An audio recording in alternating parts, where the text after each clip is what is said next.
बांटे करते थे, जिसमें आटा था, चावल थे, आलू था, सरसों का तेल भी था। और कभी गरीब ने नहीं सोचा होगा कि सरकार की तरफ से घी और दूध का मिल्क पाउडर भी मिल जाएगा। समाजवादी लोगों ने उस पैकेट को बांटने का काम किया।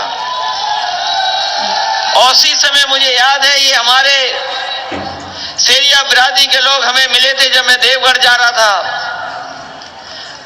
देवगढ़ जब जा रहा था मैं, रास्ते में ये परिवार के लोग मिले और उस समय भी जो कुछ उनके पास था उन्होंने वो स्वागत में लेकर के आ गए।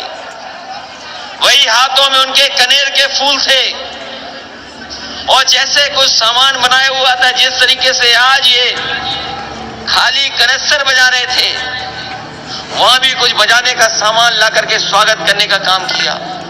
और मैंने देखा कि उनके पास रहने का कुछ नहीं है, ऐसे ही लकड़ी लगा करके पॉलिथीन में जीवन यापन कर रहे हैं। उसी समय खड़े होकर के सरकार समाजवादी पार्टी की थी, जिलाधिकारी को वहीं पर कहा कि इन सभी लोगों को और जितने भी ललितपुर के गरीब लोग हैं उनको लोहिया आवास देने का काम करें। और याद होगा समाजवादी साथियों, 3 लाख वाला गरीबों का आवास इन लोगों को देना शुरू हो गया था। अगर ललितपुर देवगढ़ अगर आप जाओगे तो पाओगे इनका घर बना है।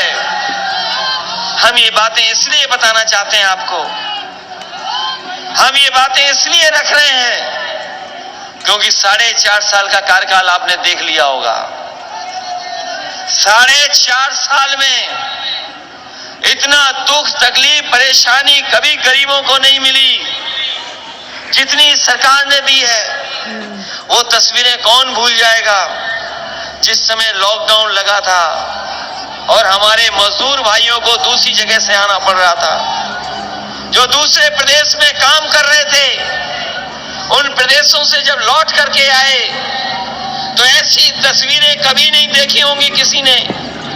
जब हमारे देश का बंटवारा हुआ तब भी ऐसा नहीं हुआ, लेकिन भारतीय जनता पार्टी की सरकार ने बैरिकेडिंग लगा दी और किसी भी मजदूर भाई को उत्तर प्रदेश में घुसने नहीं दिया।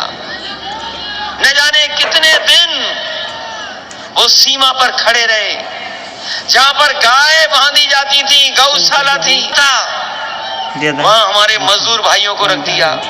भूखे, बिना पानी, सब कुछ था। अगर चाहती सरकार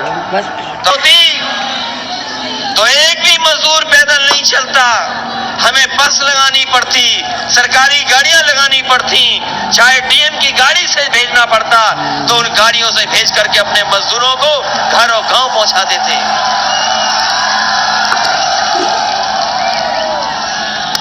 ऐसी तस्वीर और ऐसी खबर दुनिया में नहीं आई होगी जैसी ललितपुर के एक बार आई थी।